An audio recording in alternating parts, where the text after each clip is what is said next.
A brilliant doctor hangs herself in her apartment. A daughter takes her own life in a solitary beach house. A wife drinks herself into an early grave, surrounded by a trail of empty gin bottles. These interconnected tragedies are the direct, devastating fallout of J. Robert Oppenheimer's hidden life. Born into immense New York wealth in 1904, the father of the atomic bomb is universally celebrated as a martyred, tragic philosopher burdened by the fate of humanity. But that carefully curated image is a meticulously crafted fraud. Beyond the global devastation engineered at Los Alamos, his true legacy is stained by the absolute psychological destruction, the crippling alcohol, and the suicides of the women who had the misfortune of loving him. How does a man hailed as a scientific messiah use his blinding intellect to mask a terrifying emotional void, leaving behind a kingdom built on the broken minds of his own family? The architecture of this devastating persona did not begin in the radioactive deserts of New Mexico. It started in 1925 inside the legendary Cavendish Laboratory at Cambridge University.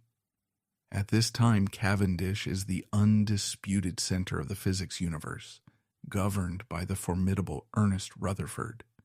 It is a place of rigorous, hands-on experimental science. Young Robert Oppenheimer arrives carrying impeccable academic credentials from Harvard, but he is completely out of his depth.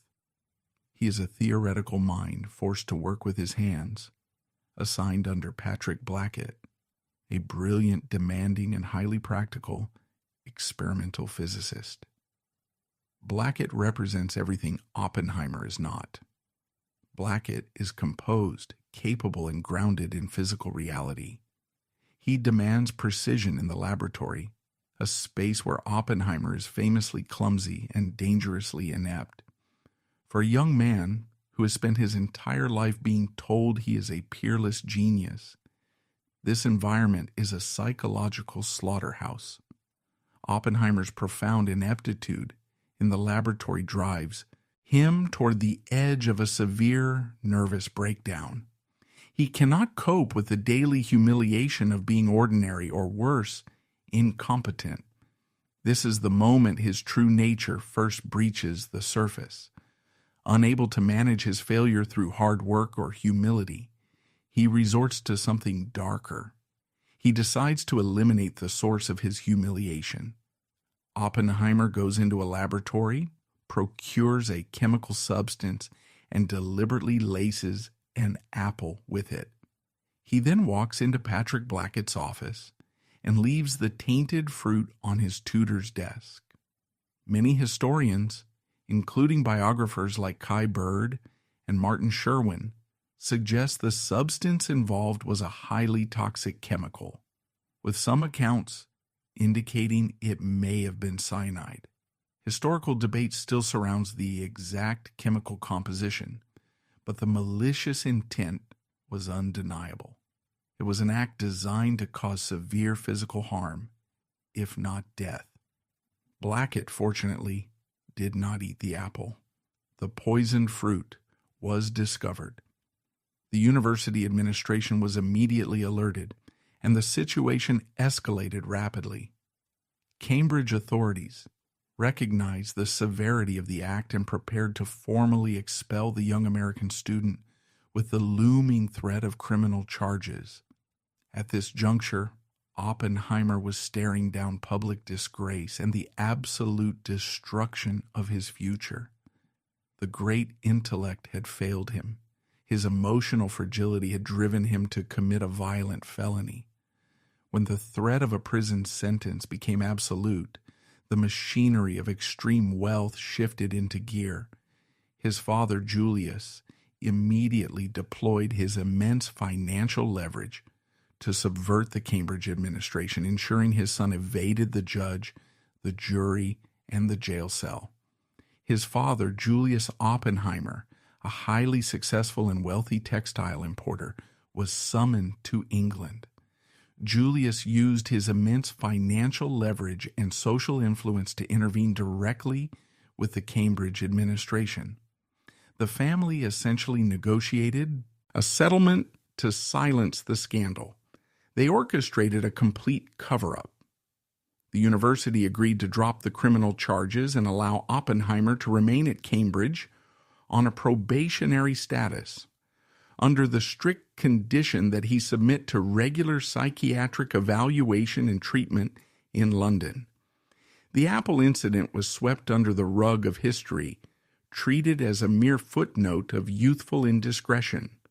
But it is far more than that. It is the defining blueprint of his psychology. Oppenheimer learned a profound and toxic lesson in the autumn of 1925.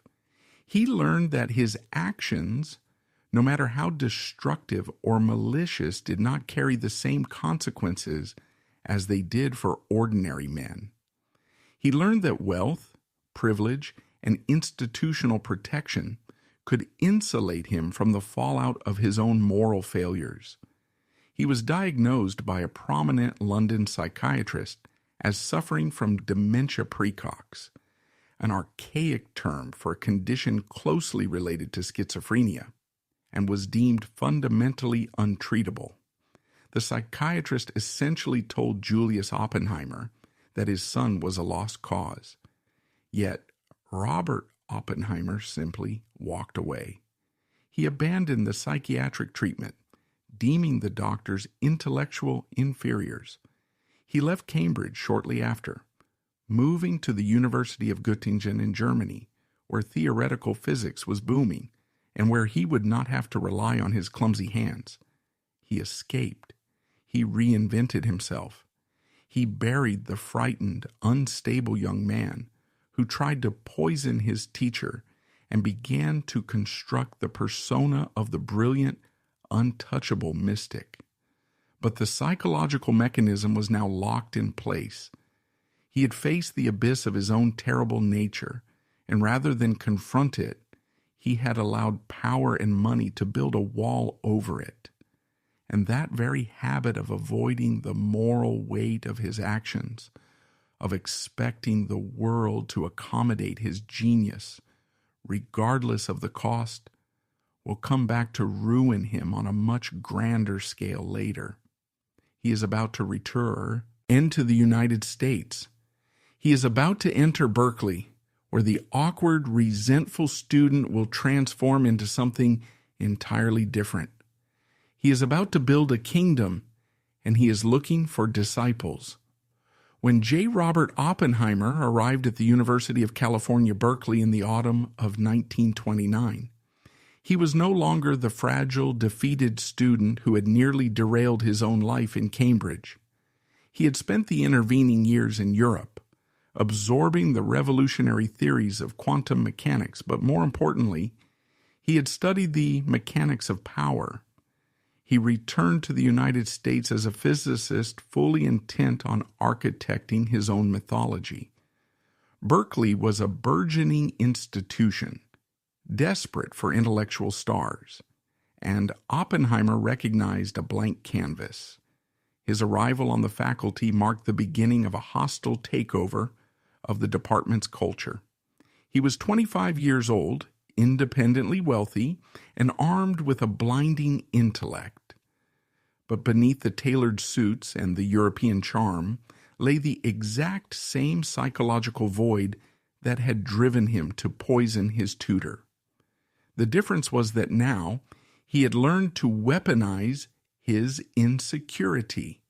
He no longer needed to eliminate his rivals. He had learned how to subjugate them. The physical transformation was central to the illusion. Oppenheimer deliberately cultivated an appearance that was both striking and alarming.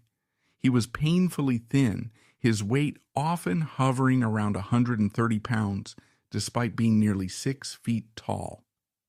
This physical frailty was not hidden. It was amplified.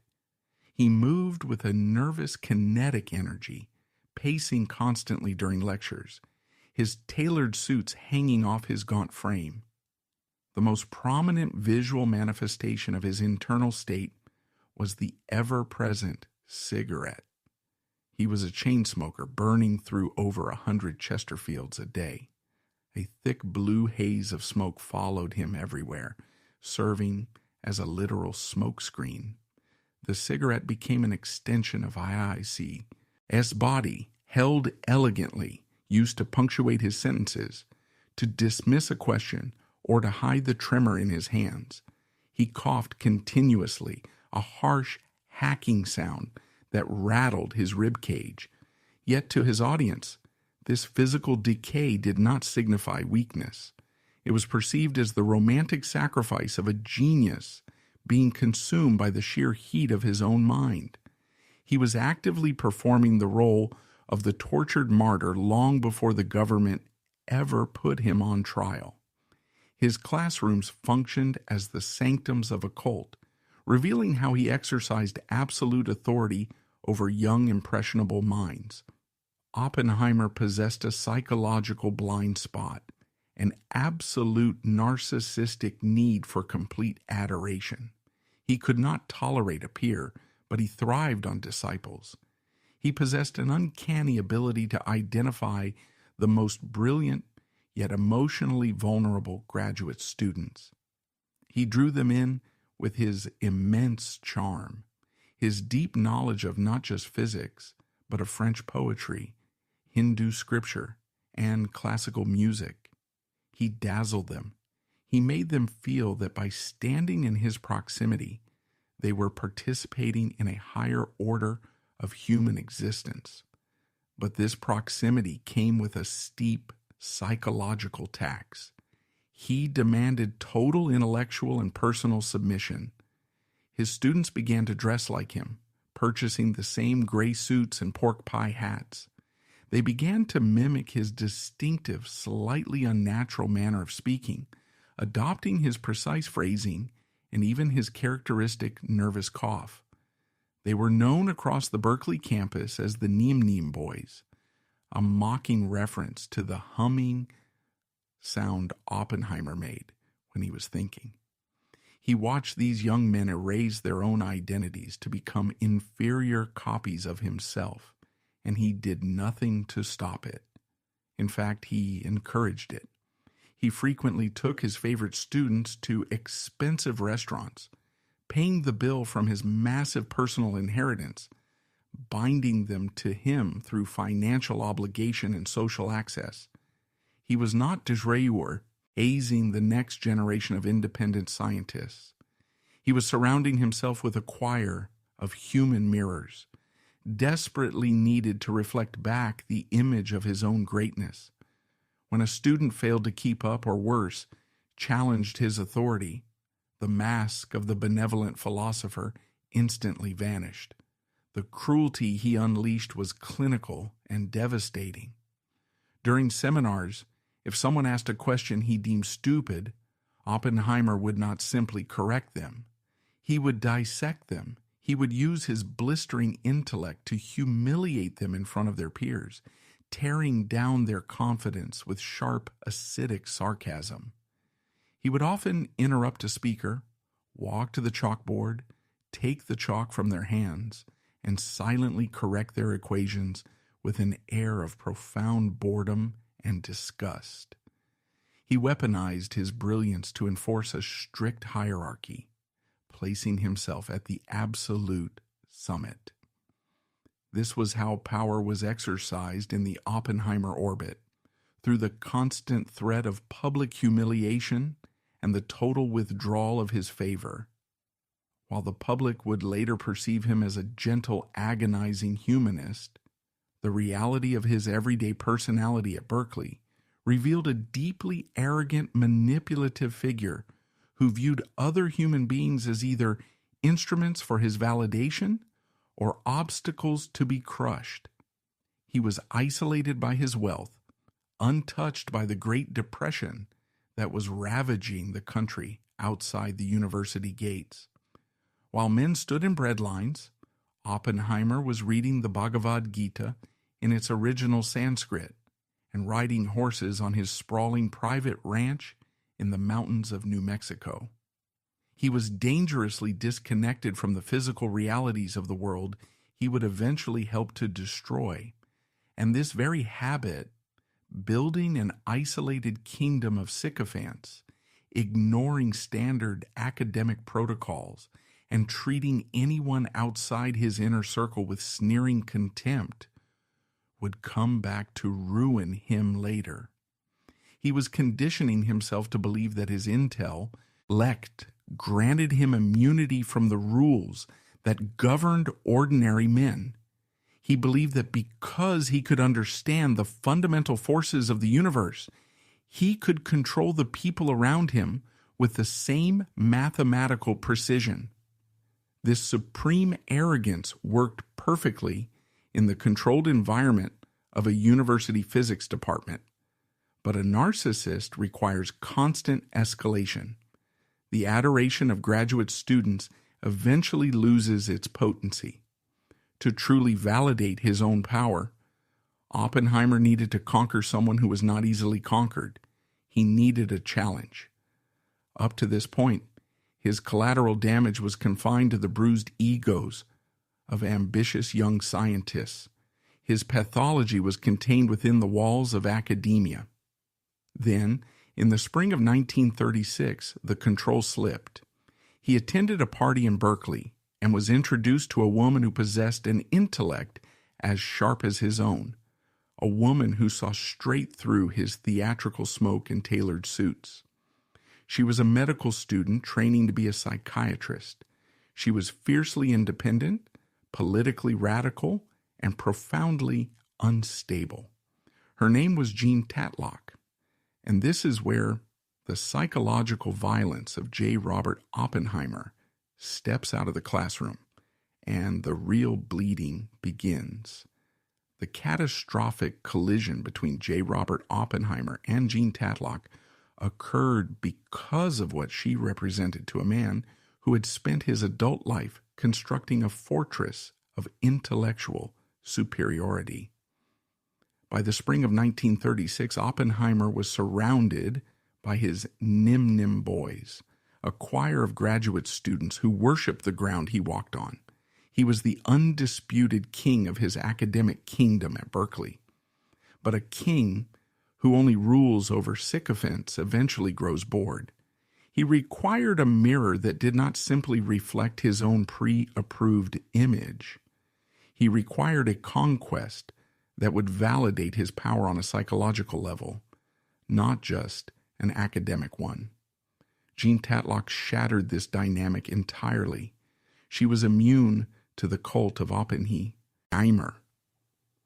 Operating outside his sphere of influence, she was a graduate student studying medicine at Stanford, training to become a psychiatrist.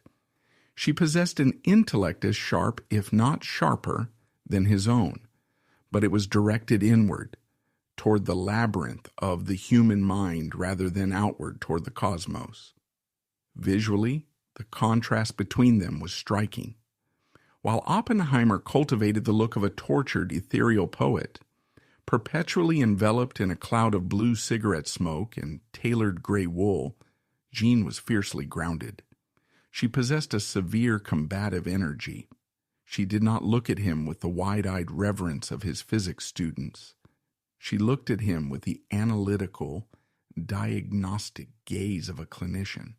And for a man whose entire everyday personality was built on being the smartest, most untouchable person in the room, this gaze was completely intoxicating. It was also incredibly dangerous. Jean was not just a medical student. She was a fervent, active member of the American Communist Party. She was deeply embedded in the radical politics of the San Francisco Bay Area during the Great Depression. Before meeting Jean, Oppenheimer's political apathy was profound. He proudly claimed he did not read newspapers, did not own a radio, and had only learned about the 1929 stock market crash months after it happened. He was perfectly content in his wealthy, isolated bubble, but the moment he fixated on Jean Tatlock, his entire worldview miraculously shifted overnight. The historical narrative often frames Oppenheimer's mid-1930s political awakening as the noble evolution of a great humanist. However, a closer look at the timeline reveals a more cynical catalyst. While the Great Depression provided the backdrop, many biographers and behavioral analysts suggest his sudden, intense immersion into left-wing politics was deeply intertwined with a calculated obsession to possess Jean Tatlock. He began reading Karl Marx because Jean read Marx. He began attending radical meetings because Jean was there. He began funneling vast sums of his personal inheritance, thousands of dollars, a fortune at the time, into Communist Party causes, functioning strictly as a transactional mechanism to buy his way into her inner circle. He was mirroring her passions to subjugate her, but Jean was not a mathematical equation that could be solved with enough time and applied resources. She was a deeply troubled human being. She suffered from severe clinical depression. Her moods swung violently between intense manic engagement with the world and paralyzing, suffocating despair. She was a psychiatrist who understood the mechanics of her own illness but was utterly powerless to cure it. Here, Oppenheimer's tragic flaw, his arrogant belief that his intellect granted him omnipotence, collided with physical reality. He genuinely believed that his towering genius could fix her.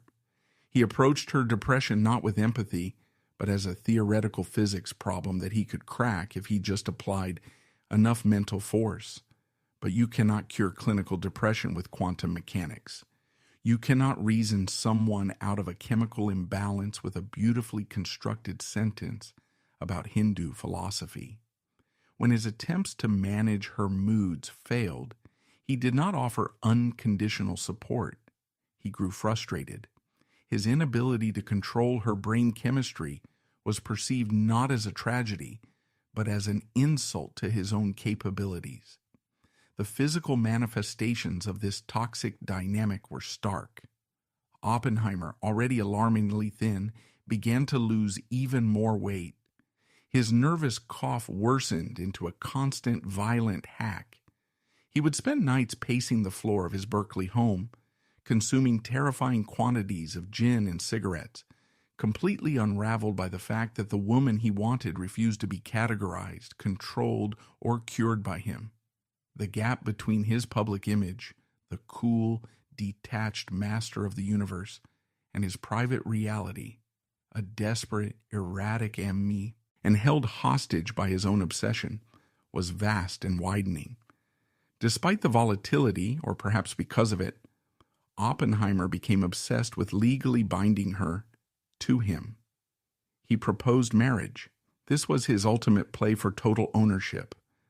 He expected her to say yes. He was wealthy, famous, brilliant, and offered an escape from her own chaotic mind into his structured elite world. Jean Tatlock looked at the offer, looked at the man, and said no. She did not just reject him once. He proposed again, desperate to correct what he perceived as a glitch in the universe. And again she rejected him. Why did she refuse? She left no definitive diary on the matter, but her actions speak volumes. Jean was a student of the human mind. She saw through the tailored suits and the carefully curated mystique. She saw the nim boys. She saw how he demanded total psychological submission from everyone in his orbit. She knew that marrying J. Robert Oppenheimer meant erasing Jean Tatlock. It meant becoming a satellite, orbiting his massive, suffocating ego. She knew she was mentally fragile, and she intuitively understood that placing her fragile mind in the hands of a man who lacked basic human empathy would be a death sentence. She refused to become his captive. For Oppenheimer, this double rejection was not a heartbreak. It was a profound narcissistic injury. It was the apple at Cambridge all over again, a public, humiliating failure, that his intellect could not prevent. But this time, his father could not buy his way out of it. He had deployed every weapon in his arsenal: his wealth, his charm, his sudden adoption of her political ideology, and it had all failed. She had looked at the cult of Oppenheimer and walked away. His reaction was not the quiet grief of a romantic intellectual. It was a terrifying display of a man whose core identity had been breached. Friends noted that he became highly erratic, prone to sudden, terrifying fits of despair that bordered on the violent. Yes, he was entirely unequipped to process the emotion of being denied. The psychological violence he had been inflicting on his students in the classroom was now turning entirely inward, tearing him apart. He realized with absolute clarity that he could never conquer Jean Tatlock. She would forever remain the one variable he could not control. And a man with his specific pathology cannot live with an uncontrolled variable. If he could not have a partner who challenged him, he would find a substitute. He needed someone he could dominate. He needed a host who was already wounded, someone who would look at his wealth and his arrogance not as a threat, but as a lifeline. He needed someone whose own brokenness would ensure her total dependence on him. And so in the fall of 1939, at a garden party in Pasadena, still bleeding from Jean's rejection, he locked eyes with a woman who was looking for a way out of her own disastrous life. She was married to a doctor. She was already carrying the quiet seeds of severe alcoholism, and she was desperate for proximity to greatness. Her name was Catherine Kitty Puning. Up to this point, Oppenheimer's psychological damage had been largely self-contained or directed at those strong enough to walk away. As he turned his attention to Kitty, he found the perfect psychological acquisition. Catherine Kitty Puning was the perfect psychological acquisition. She was already bruised by life, marked by the grief of a previous marriage that ended in death, and trapped in a current deeply unhappy union. She was also carrying the quiet, early seeds of severe alcoholism. She was desperate for an anchor, for proximity to greatness, for a way out of her own mundane tragedy. When J. Robert Oppenheimer turned his gaze upon her in 1939, rather than rescuing her, he absorbed her. By 1940, she divorced her husband and married the physicist. But this was not a partnership built on mutual growth. It was the establishment of a rigid hierarchy. With Kitty, Oppenheimer finally secured a permanent captive audience. Her growing instability, her reliance on him for social standing and financial security perfectly masked his deeply rooted emotional void. He had built his domestic cage. Now he required a global stage to exercise his power. The opportunity arrived disguised as a global catastrophe. Driven by the terrifying intelligence that Nazi Germany was attempting to split the atom, the United States government initiated the Manhattan Project. General Leslie Groves, a blunt, ruthless, and highly pragmatic military engineer, was tasked with finding a director to lead the secret weapons laboratory. By all conventional logical metrics of military intelligence, J. Robert Oppenheimer was the worst possible candidate on Earth. He did not possess a Nobel Prize. He had zero experience managing large organizations, let alone a massive military-industrial complex. Worse still, his political background was a glaring, flashing red light. He was surrounded by active members of the Communist Party, including his own brother and his former lover. Yet General Groves chose him. General Groves chose him because Groves was a predator of human ambition. He recognized a man starving for historic immortality. Groves recognized Oppenheimer's Achilles heel, his colossal, bottomless vanity. Groves knew that he could control the scientist by feeding that ego, by offering him the one thing he craved more than anything else: absolute historic indispensability. Groves bypassed the physicist to recruit the ego. He handed Oppenheimer the keys to a kingdom, fully aware that Oppenheimer would burn himself to the ground to prove he deserved to wear the crown. In 1943, that kingdom was built on an isolated mesa in New Mexico. Los Alamos was a heavily fortified military installation surrounded by barbed wire, watchtowers, and armed military police. To the thousands of scientists, technicians, and their families brought there in absolute secrecy, IT was a high-pressure claustrophobic camp. But to J. Robert Oppenheimer, it was a personal fiefdom. He flaunted his absolute authority through a deliberate visual rebellion against the military apparatus that funded him. While generals and soldiers adhered to rigid khaki uniforms and strict protocols, Oppenheimer paraded through the mud of the mesa in his signature pork pie hat and impeccably tailored European suits. This wardrobe was not merely a stylistic choice, it was a deliberate visual insult to military conformity. He was visually broadcasting to every soldier and scientist present: I am the exception. The rules apply to you, but they do not apply to me. Believing himself to be the sole savior of the free world, Oppenheimer rapidly developed a sovereign delusion. He fundamentally believed that because his brain was the required instrument to build the bomb, he was intellectually, morally, and legally exempt from the laws of the United States. He treated the military security and intelligence officers not as colleagues protecting a vital asset, but as irritating, slow-witted insects. When intelligence officers interrogated him regarding his past political associations or the suspicious activities of his staff, Oppenheimer did not simply answer their questions. He played elaborate, condescending games. He lied to them directly.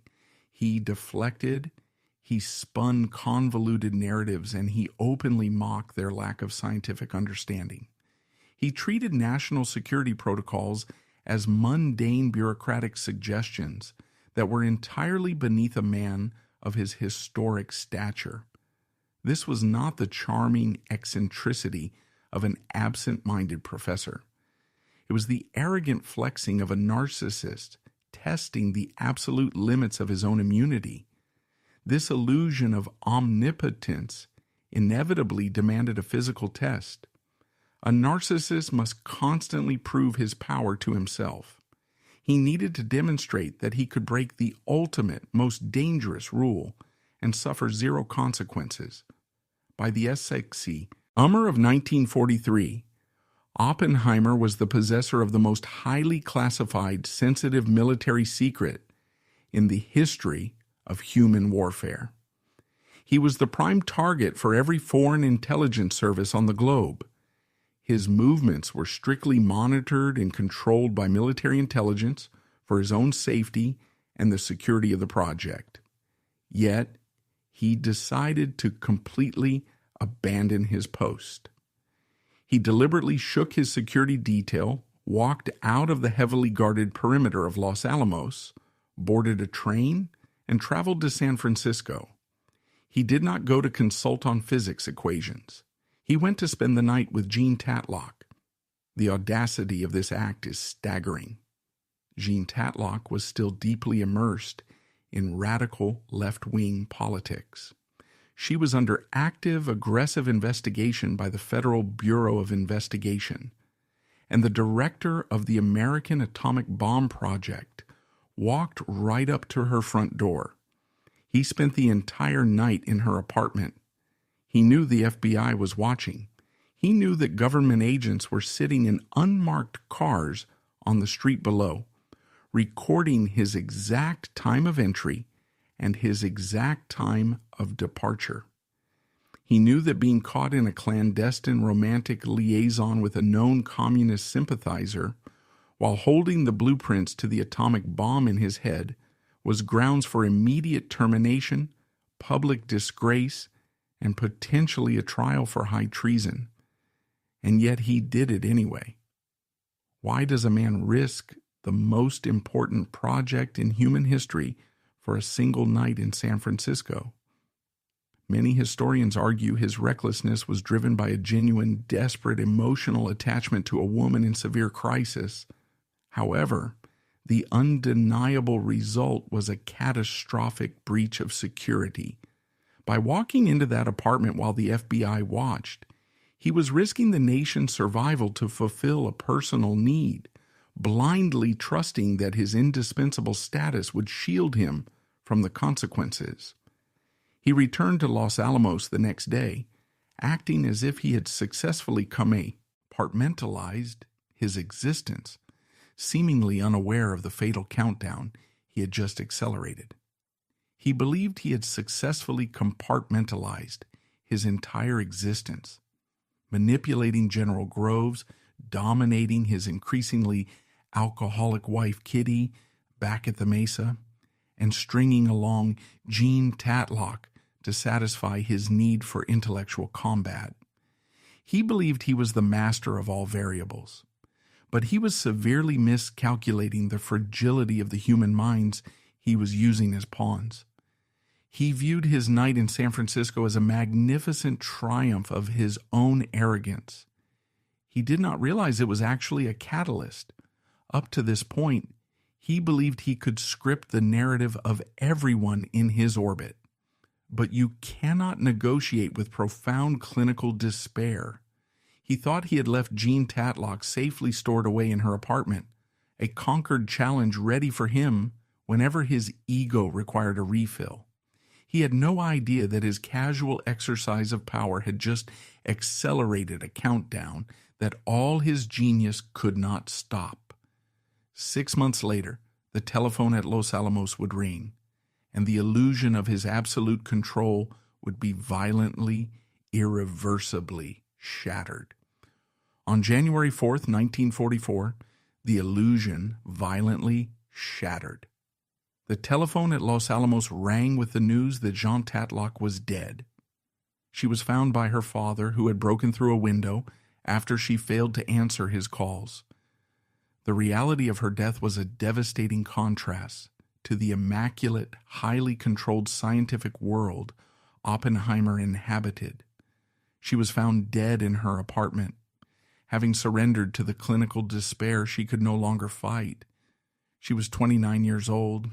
Her suicide note left on the dining table was stripped of all the intellectual romanticism Oppenheimer so deeply craved. It read simply, "To those who loved me and helped me, all love and courage. I wanted to live and to give, and I got paralyzed somehow. I tried like hell to understand and couldn't. I think I would have been a liability. All my life, at least, I could see no future of peace." When Oppenheimer received the news, he collapsed. He wept openly before his security detail, pacing the dirt roads of the Mesa, crying out that he felt he had drained the life from her. Yet, even in the face of her brutal, suffocating death, his mourning was fundamentally narcissistic. He framed her suicide entirely around his own gravitational pull. He ignored the reality that his reckless, arrogant visit to San Francisco had likely intensified the FBI's surveillance, feeding the crushing paranoia that pushed her over the edge.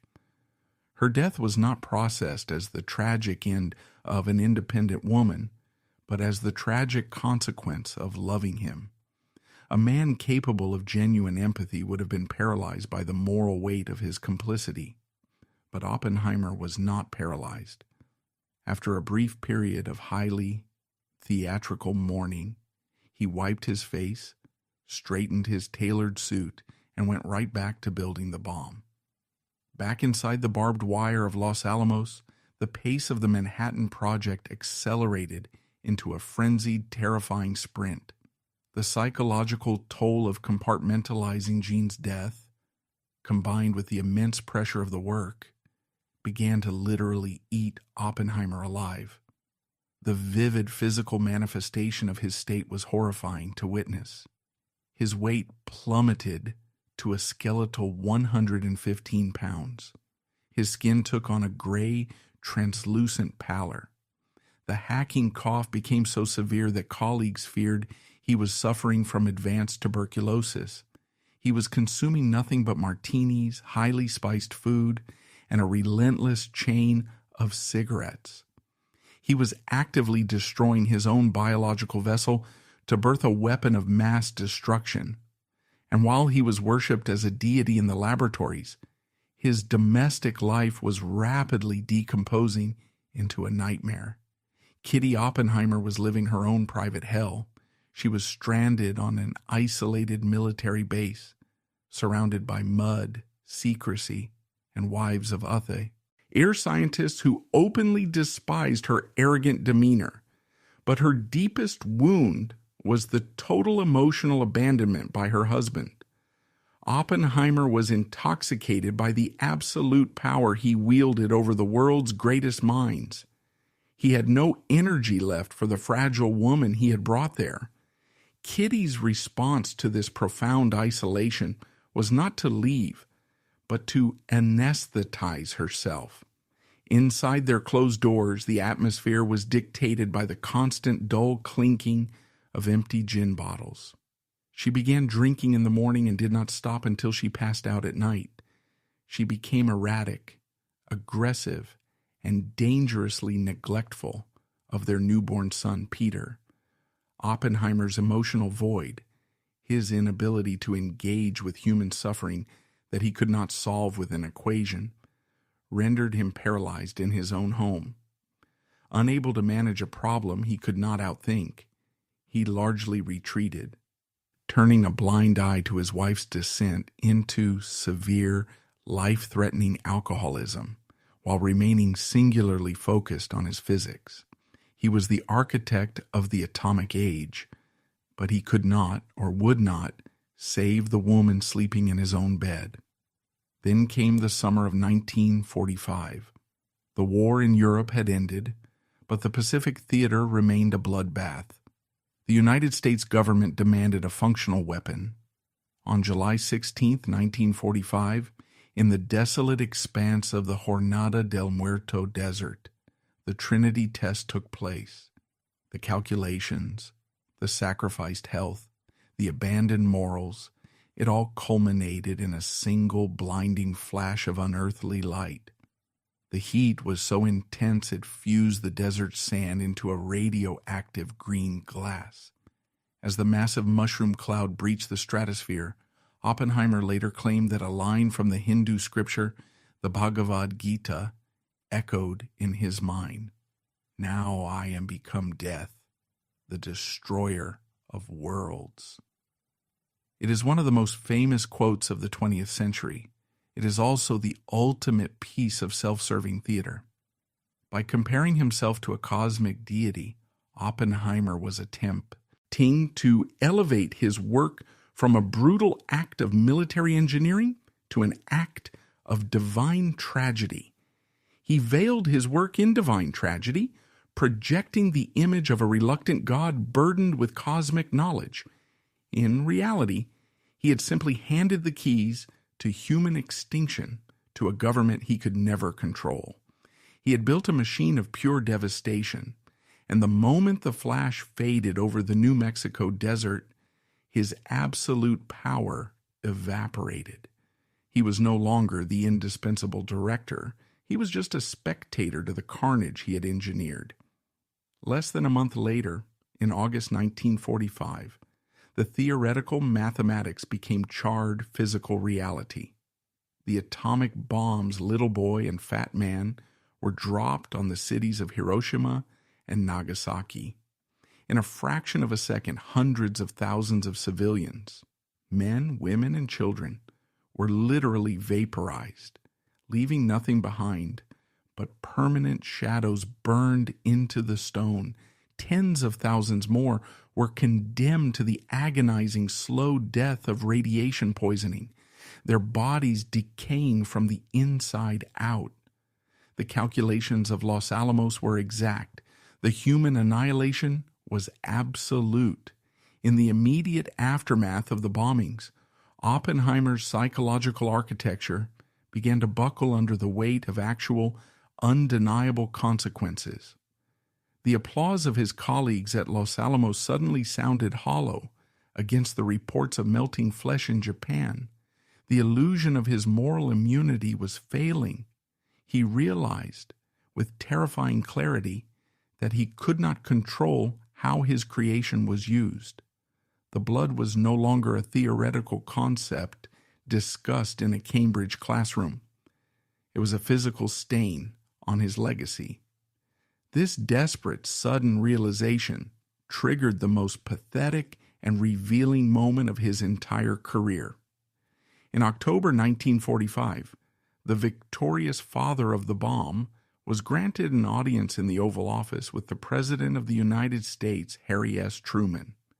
This was the moment Oppenheimer intended to use his charm, his intel, ECT, and his newfound global fame to dictate the future of atomic policy. He walked into the White House fully expecting to be treated as an equal, a fellow world leader negotiating the fate of humanity.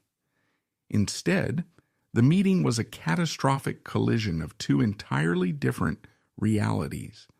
Truman was a hardened, pragmatic politician who had made the agonizing, cold-blooded decision to incinerate 2 cities to end a global war.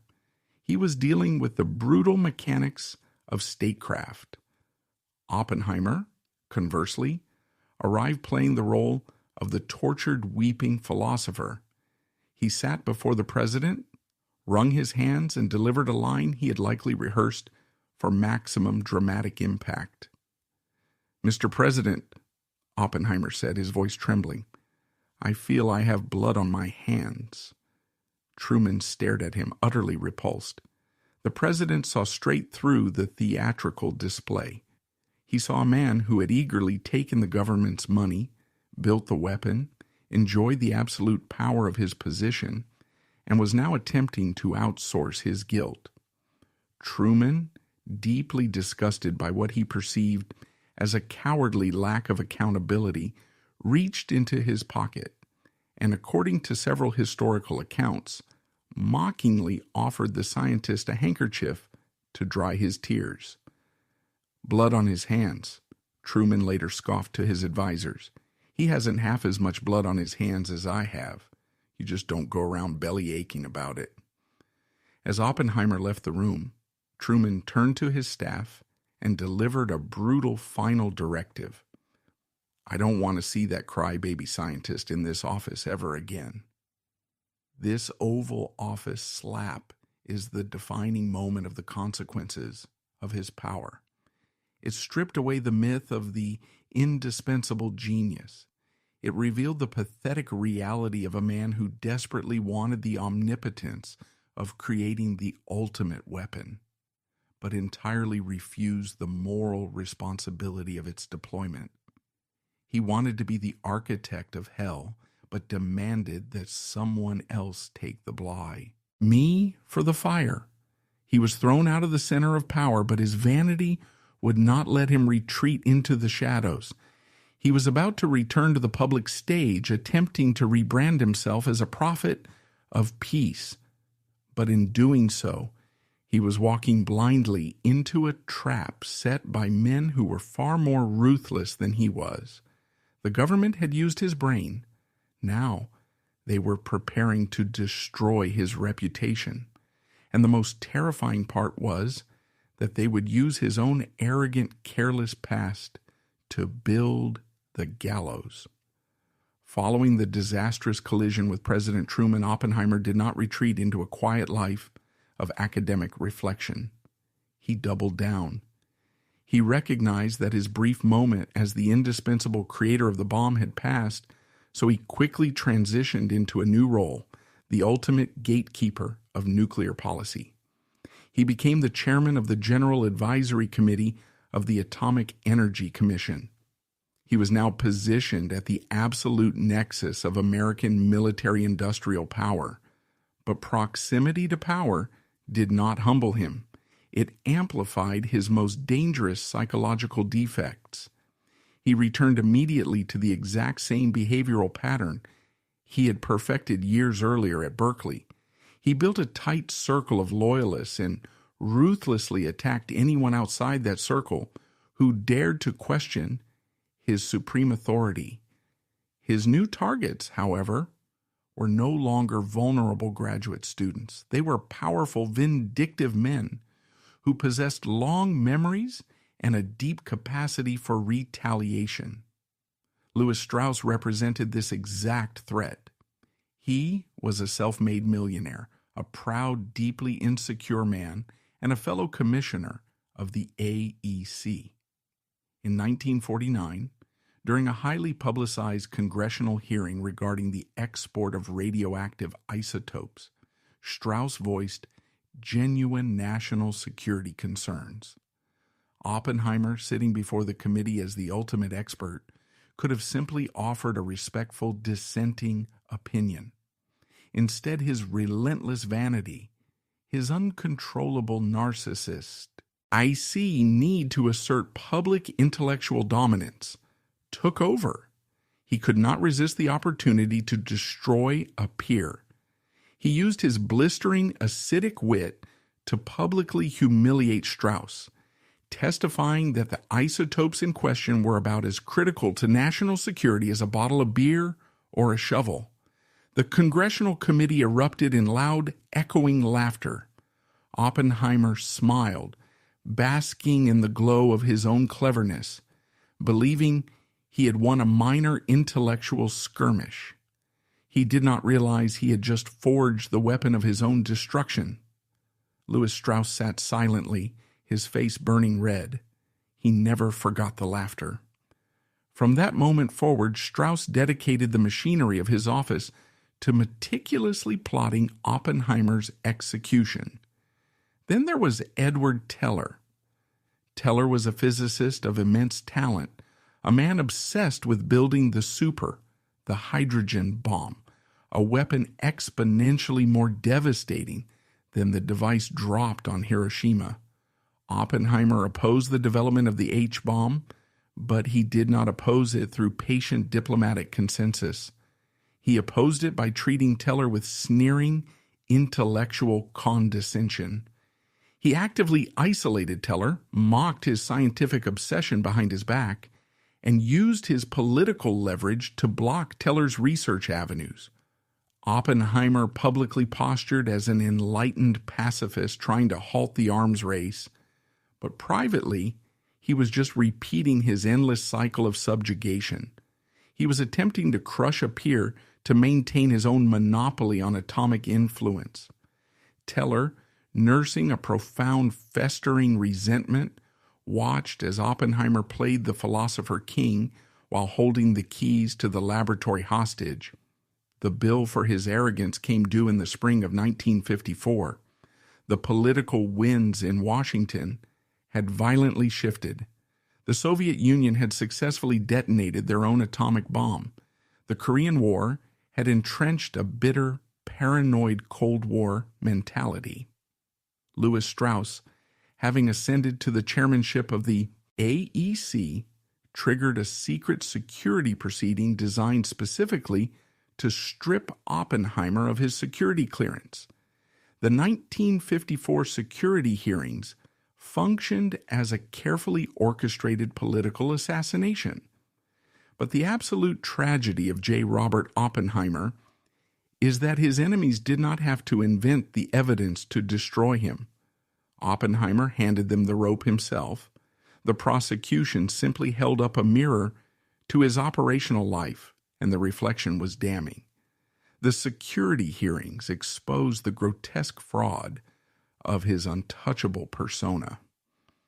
Years earlier, during the height of the Manhattan Project, a close friend named Håkon Chevalier had approached him, suggesting a back channel to pass scientific information to Soviet diplomats. Oppenheimer had rejected the overture, but arrogantly failed to report the incident to military intelligence for months. When he was finally forced by security officers to address it, he lied. He spun a bizarre, convoluted story about unnamed spies and secret microfilms.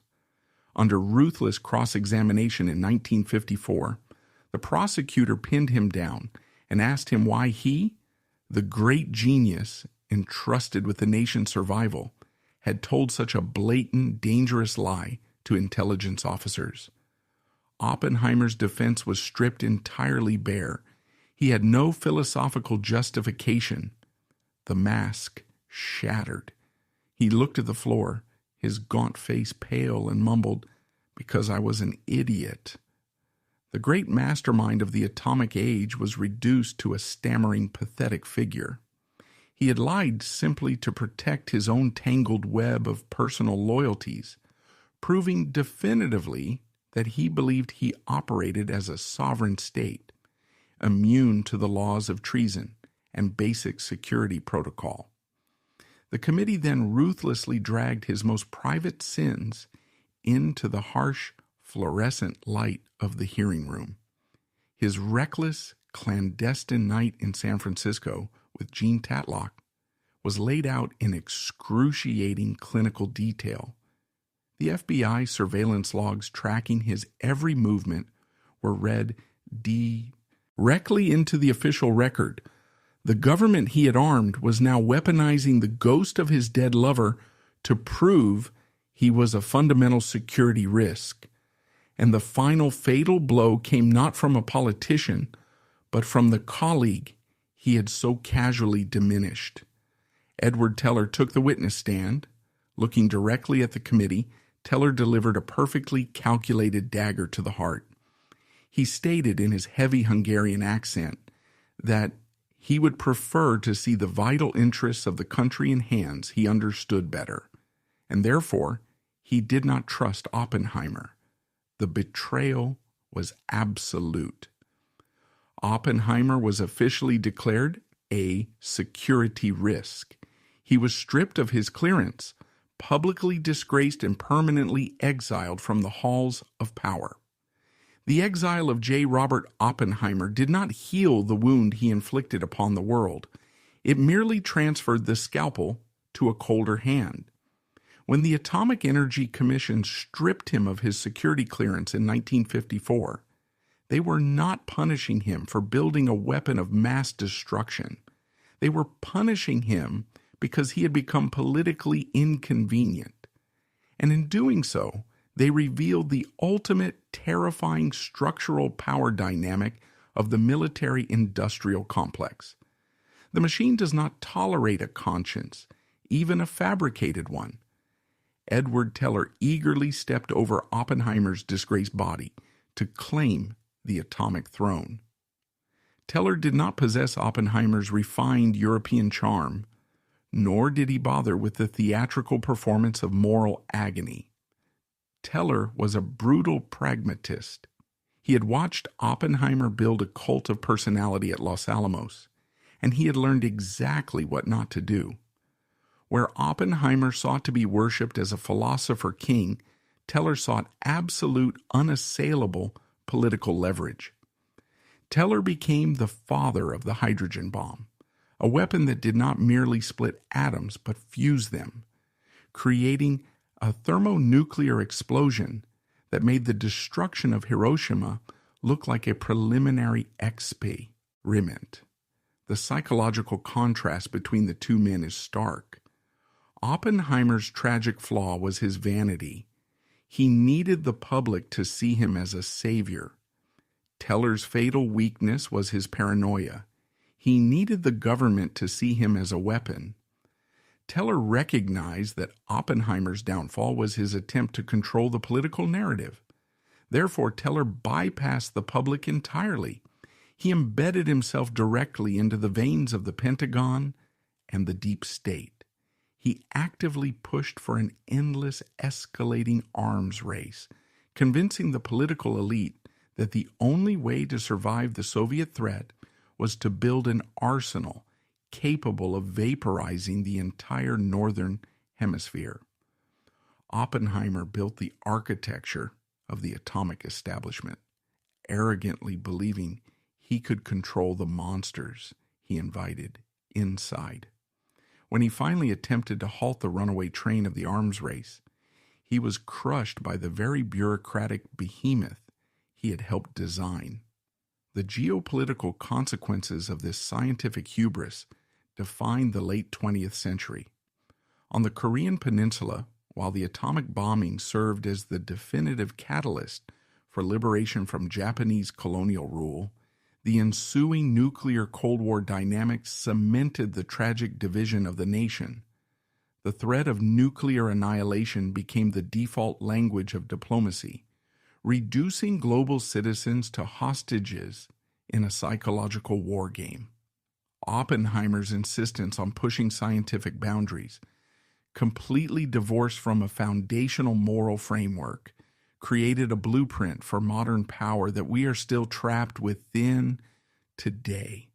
He retreated to Princeton, spending his final years as an empty shell, playing the role of the martyred intellectual for a sympathetic left-leaning press. But the true horrifying cost of his life was not paid in revoked security clearances or bruised political egos. It was paid in the blood of his family. By the time Oppenheimer died of throat cancer in 1967, his body hollowed out by decades of chain smoking, his household had collapsed into quiet devastation. Kitty Oppenheimer, completely consumed by the alcoholism that took root in the suffocating isolation of Los Alamos, died just 5 years later from severe pulmonary complications. Her body simply gave out after decades of anesthetizing the profound pain of being married to a man incapable of seeing her. The most tragic casualty of this carefully constructed myth, however, was his own bloodline, his daughter, Toni. Toni Oppenheimer was raised in the toxic, radioactive fallout of her father's immense ego and her mother's bottomless gin. She inherited the family's brilliance but was crushed under the weight of their surname. In 1969, she applied for a high-level security clearance to work as a translator for the United Nations. The FBI, possessing a very long institutional memory, pulled her files. Because of the sins, the arrogance, and the political radioactive stain of her father, her clearance was flatly denied. The government had not only destroyed the man, they had permanently blacklisted his bloodline. In January 1977, exactly a decade after her father's death, Toni retreated to the stark wooden beach house Oppenheimer had built on the remote shores of St. John in the Virgin Islands.